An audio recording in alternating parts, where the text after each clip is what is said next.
It was just a clumsy mistake, buttoning my blouse in a rush that morning, the silk slipping through my fingers as I flipped pancakes. I didn't notice anything was off until I saw Ethan's eyes on me, lingering, then flicking away like he was afraid I'd see. Confusion turned to ice when I looked down and saw the gap in my blouse, mismatched buttons showing way more than I ever meant to. "Ethan," I said, clutching the fabric closed, my voice catching in my throat. He froze, fork hovering over his plate. I was just... Neither of us finished the sentence. The air between us thickened, charged with something we couldn't name but both felt. I turned away fast, muttering about fixing it, my cheeks burning. That should have been it. A laugh later, chalk it up to an awkward moment between a stepmom and her grown stepson. But something shifted then. That flash of vulnerability, of something forbidden, hung in the air even after I ran upstairs. And no matter how hard I tried, I couldn't shake the way he looked at me. Not embarrassed, but something else. Let me rewind.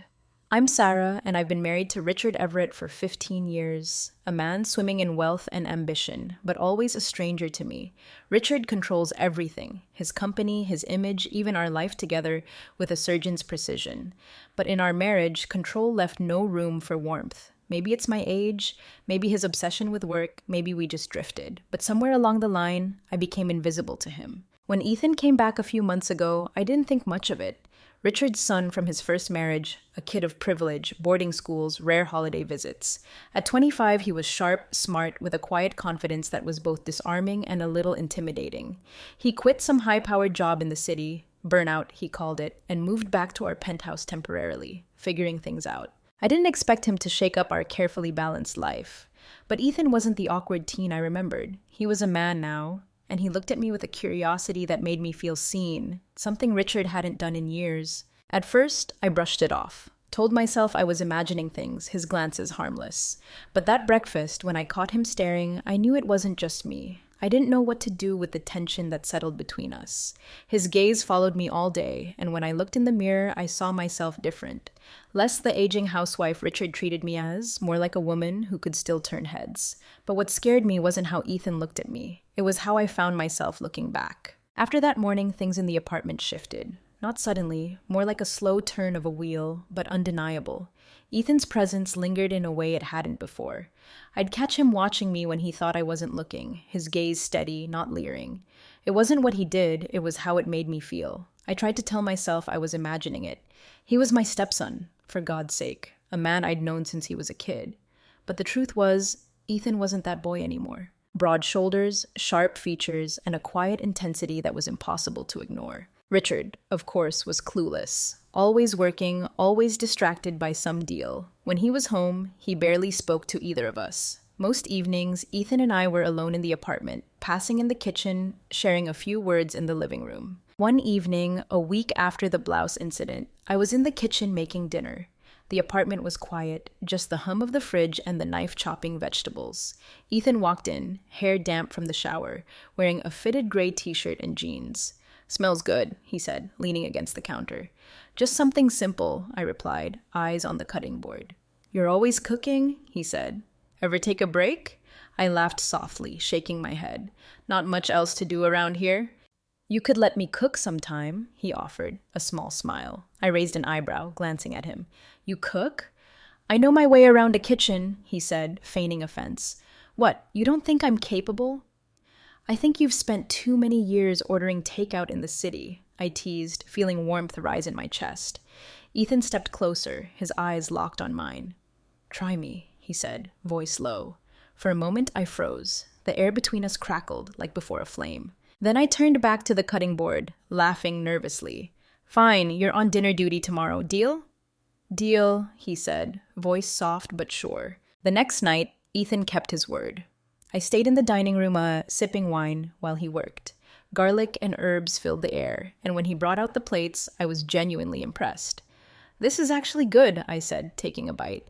"Don't sound so surprised," he said, laughing. As the evening went on, conversation flowed easily. We talked about his time in the city, his plans, even some childhood memories. I found myself laughing more than I had in weeks, maybe months. "I missed this," Ethan said suddenly, his tone quieter. "Missed what?" I asked, setting down my fork. "Being around someone who cares," he said, eyes meeting mine. "It's been a long time." I didn't know how to answer. Richard's absence had left a void in both our lives, but hearing Ethan say it out loud made it heavier. Well, you're home now, I said softly, and you're not alone.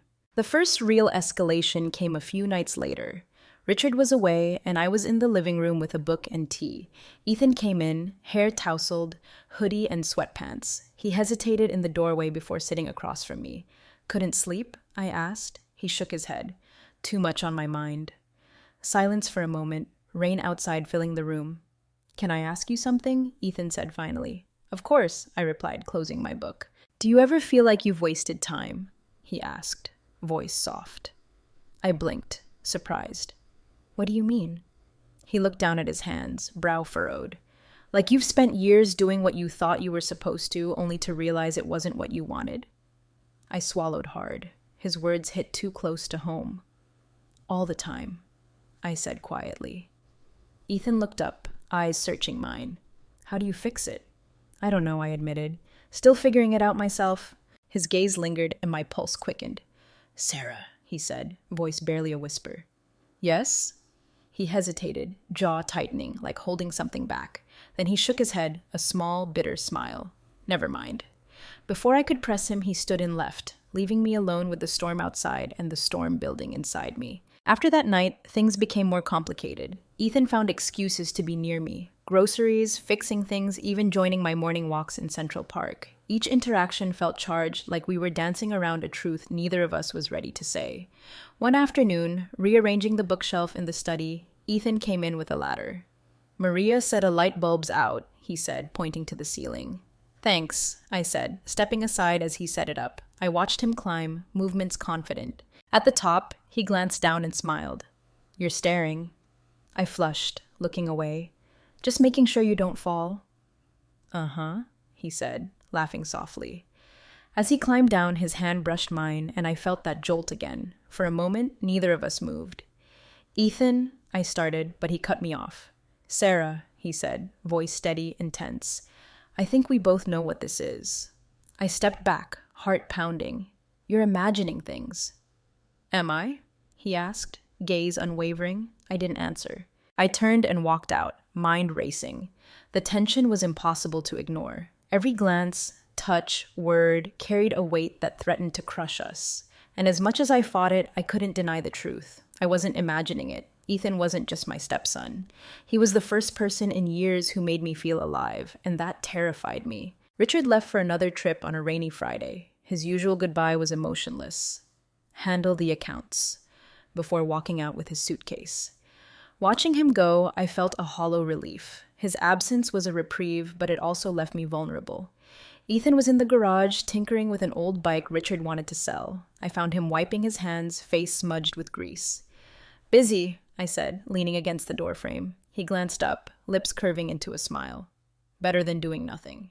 I didn't reply, but my eyes lingered longer than they should. There was something about Ethan, his quiet confidence, the way he filled a room without trying, that pulled me in, no matter how hard I resisted. That evening, the storm returned. Thunder rumbled as rain lashed against the windows. I was in the living room, curled up with a book I wasn't reading, when Ethan came in. Power's out in the guest apartment, he said, running a hand through damp hair. Mind if I hang out here? Of course, I said, closing the book, gesturing to the couch. He sat across from me, posture relaxed but eyes sharp, tracking my every move. I've been meaning to ask you, he said after a moment. What made you marry Richard? The question caught me off guard. Why do you ask? He shrugged, gaze steady. You don't seem happy. I hesitated. Richard was reliable. After my first marriage, I thought that's what I needed. And now? Ethan asked, leaning forward. And now, I said softly, I'm not so sure. Silence fell, just rain pounding. Ethan's gaze held mine, and I felt a pull stronger than ever. I don't think he deserves you, Ethan said, voice low, firm. Ethan, I started, heart pounding. This isn't... I see the way he treats you, he interrupted, tone sharp. Like you're just another piece of furniture in this apartment. You deserve better. Better? I asked, forcing a laugh. Who decides what I deserve? I do, he said, standing, closing the distance. I've seen it, Sarah, the way you hold everything together, the way you never let anyone see how much you're hurting. Ethan, stop, I whispered, backing away. Tell me you don't feel it, he said, voice pleading. Tell me I'm the only one imagining this. I couldn't. The first kiss happened later that night. Power went out, plunging the apartment into darkness. I was lighting candles in the dining room when Ethan came in, flickering light casting shadows on his face. Need help? He asked, voice soft. I've got it, I replied, but my hands trembled. He reached out, steadying the candle holder, fingers brushing mine. The jolt was undeniable. Sarah, he murmured, voice low, full of something I couldn't name. Before I could stop myself, I looked up at him. The space between us felt impossibly small, and in that moment the walls I'd built crumbled. The days that followed were a blur of stolen moments and whispered words. Small things at first, hand brushing mine in the hallway, his eyes lingering when he thought I wasn't looking. But soon it grew. We found ways to be alone, stolen kisses in the kitchen when Maria was out, meeting in the garden terrace late at night. Every touch, every glance, intoxicating. You're going to drive me insane, Ethan said one evening in the pantry, breaths mingling. Then maybe we should stop, I whispered, though I didn't mean it. Do you want to? He asked, eyes searching mine. I shook my head, unable to lie. One afternoon, Richard came home early. His arrival nearly caught us in the study, mid-kiss. We separated just in time, but the close call shook us. This is getting too risky, I said that night, voice trembling. I don't care, Ethan replied, gaze intense. I'll take every risk for you, Sarah. You're worth it. The first crack in our fragile world came from Maria. She was sharper than we thought. It didn't take long for her to notice.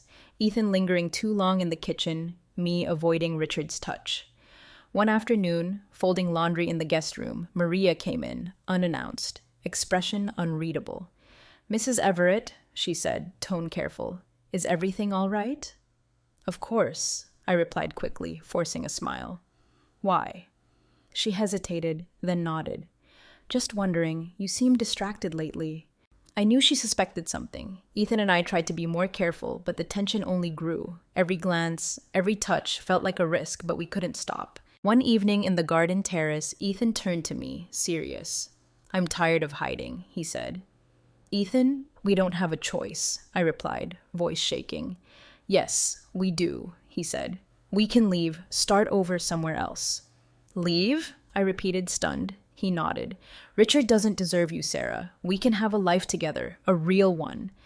As much as I wanted to believe him, it wasn't simple. Richard wasn't the kind of man to let go. The thought of what he might do terrified me. Ethan, I said softly, this isn't just us. There's too much at stake.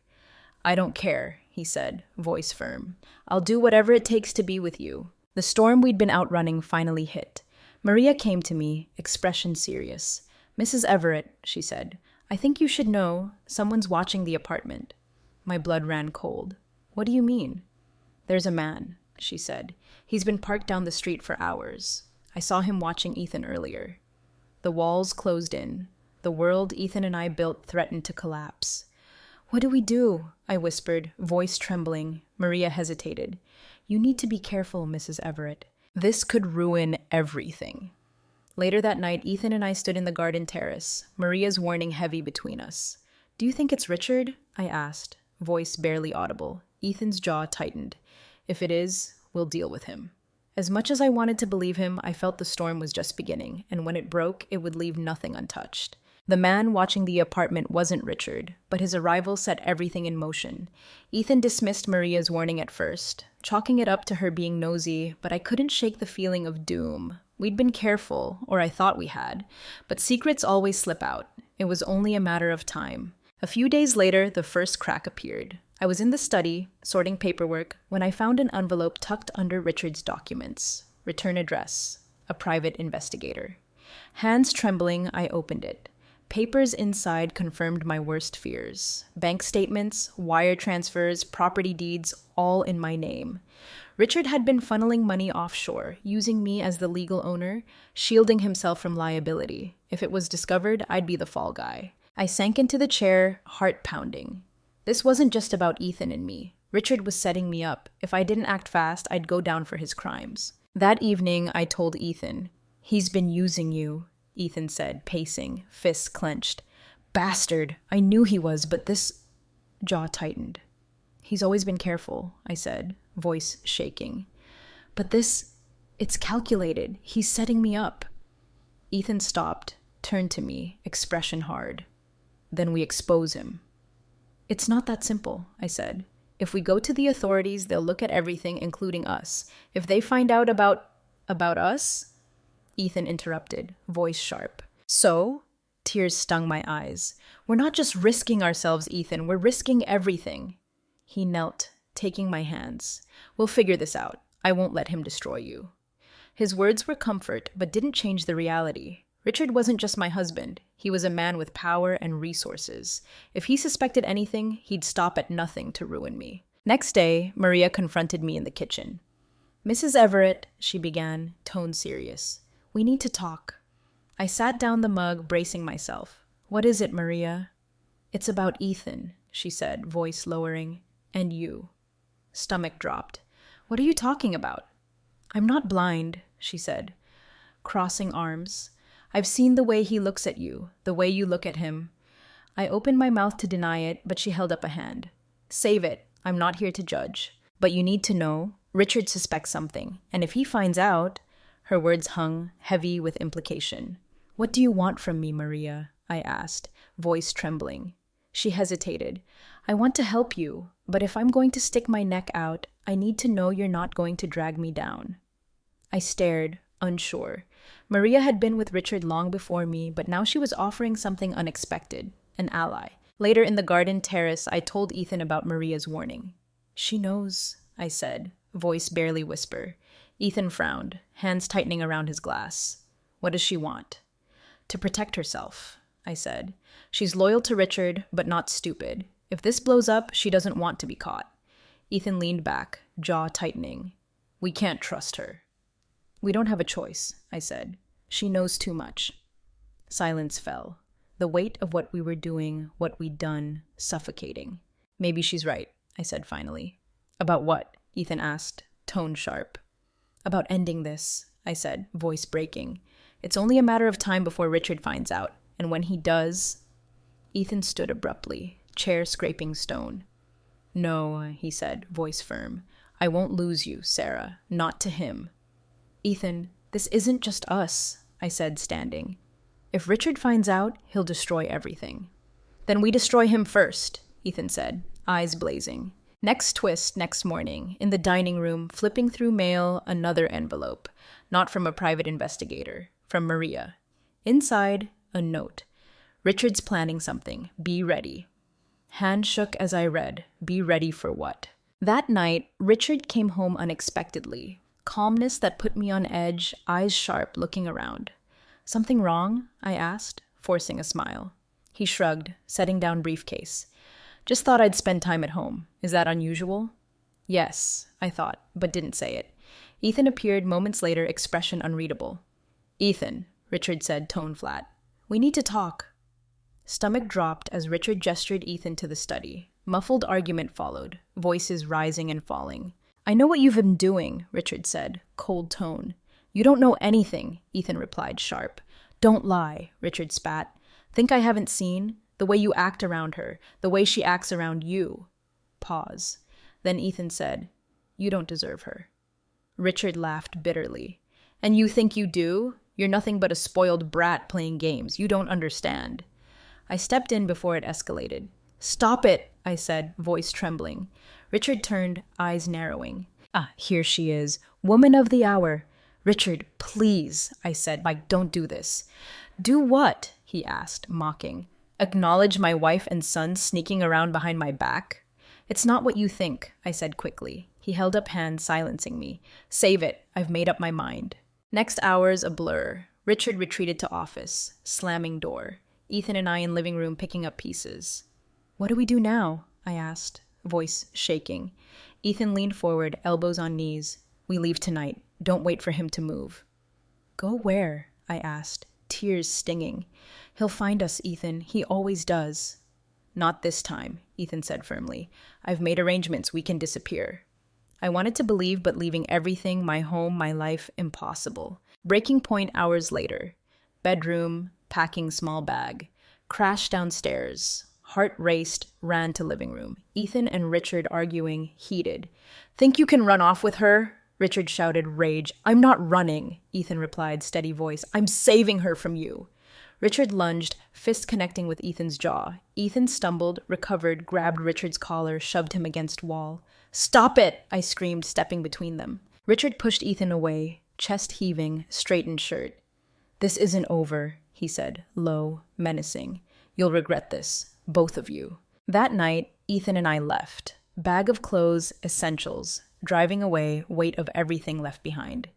"You okay?" Ethan asked, voice soft. I nodded, though chest ached with fear and relief. Small motel on outskirts of quiet town, far from Richard. Faded wallpaper, creaky bed, felt like sanctuary.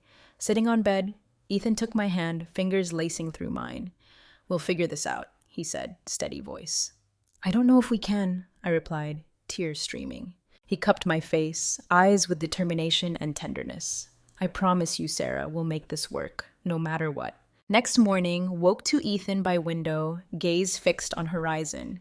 "Thinking about?" I asked, pulling blanket around me. He turned, small smile.